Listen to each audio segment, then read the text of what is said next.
Hello, Internet. Welcome back to another edition of Eric's Corner with a word of the not so wise. I've got some good stuff coming up that I'm working on for you guys, but first I thought I would go ahead and have story time. There's something that came to mind that I thought might be kind of fun to share with you guys. As you know, I consider myself pretty worldly traveled and got quite a few stories, some of them a lot better than others, but this comes from when I was stationed in Lemoore, California, my last duty station when I was in the Navy. I had a friend from back up here in Alaska who's living in California and staying somewhere just outside of San Diego for the summer. She's out there rock climbing. And, we kept in touch over the years, like kind of, oh, hey, what are you doing this weekend? Be a good weekend to come down and hang out. And she said yes. Got a hold of another friend of mine, Taylor, who I was stationed with on the Abraham Lincoln. She transferred to another carrier in San Diego. So, okay, cool. We made arrangements, and I'll see you down there. We're heading to this little mountain town called Idyllwild. I want to say it was about 5.5-ish hours away from where I was at. So we made arrangements. I want to say I had a 3-day weekend for some reason. Driving to San Diego or some of these places, you need a little bit more than just 12 hours of round trip driving. You need a little bit more than just 2 days to make the trip really worth it. I want to say it was Memorial Day or Labor Day, but it might not have been either. I don't know.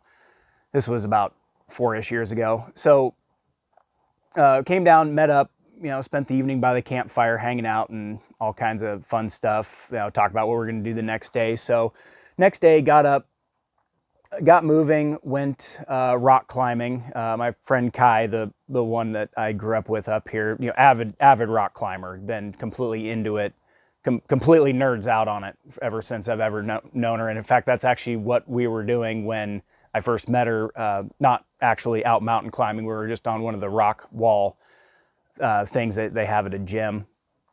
And so we head out into the mountains, wherever we're going, real quick, half-mile hike in, went rock climbing for the day, which was a lot of fun. My friend Taylor, very adventurous type person, likes doing this kind of stuff. So it was the only time she'd ever been rock climbing. So first for all the way around, gave it a shot, and it was fun and scary and all that stuff. So, later, I want to say we went and floated on a small lake or in a pond or something and drank beer for a little bit or whatever at some point there also. But got back to the campsite and just started drinking beer, and everything's mellow and relaxed. It's a calm, quiet campsite, and then all of a sudden I hear a really loud noise. Now I don't want to say explosion because it didn't have that kapow like an explosion would have. It was just like when you hear fire flash up, you hear that kind of woof sound, but it was extremely loud, and I could see this flash of orange out of the corner of my eye. And then I hear a bunch of commotion, a bunch of screaming and yelling, and I'm thinking, oh shit, people are on fire. And this is just a couple campsites away from where we're at.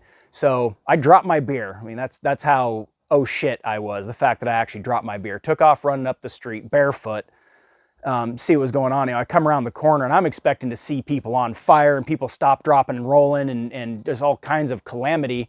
And there's lots of commotion, but there's no fire. There's not even a campfire lit. I see their fire ring sitting right there and nothing. Of course, there's screaming and commotion. And I see this kid over here, probably, I don't know, around 16, 17 years old. And he's got burns kind of all over him. He's burnt fairly bad. Upon, initial look, I'm guessing probably 2nd-degree burns. And I see, these folks are Asian. There's around 20 of them, and nobody's speaking English, so I don't know if they can understand what I'm saying or not, but I'm like, oh shit, this guy needs medical attention. So I get on my phone, I call 911. I said, here's what's going on, so on and so forth. And I grab one of the ladies, I tap her, I said, hey, I have an ambulance coming, I'm calling 911. And she didn't really respond to me. She's getting bags of ice and stuff and trying to ice this kid down. So he's got a burn on his thigh and his groin and really bad on his knee, light burns on his face, and his t-shirt was kind of sort of melted to him. He's wearing some kind of basketball-ish type shorts, and they were completely burned and certain kind of melted to his leg a little bit. So they're getting ice and trying to get him iced down, and this dude was standing next to me. He said, hey, there's a there's a fire station right around the corner. And I'm like, oh, okay, maybe I should take this dude to the fire station. And, I'm on the phone with 911. I said, hang on a second. I said, hey, this is 911. Tell them where we are. I know where we are, but I don't think I remember the name of the campsite or whatever the case. So I run and get my truck again. I'm not 50 yards away. I grab my truck. I come up there, and I'm thinking, I was like, well, this dude's got burns. They get infected really. I probably shouldn't try and transport this guy. He says there's a fire station nearby. Okay, so I find this guy. I get my phone, and I was just like, and I said, hey, get in the truck. And I got on the phone and I said, hey, are you guys close by? Whatever I said. So we jump in the truck, phone jumps to my Bluetooth and so forth. And I tell them, and they're like, oh yeah, we're only a couple minutes away. And I was like, okay, that's good. So I said, hey, look for me. I'll be at the entrance of this campground. I'm in a big black diesel truck. You'll see me. It's lifted. It's a big kind of easy thing to spot.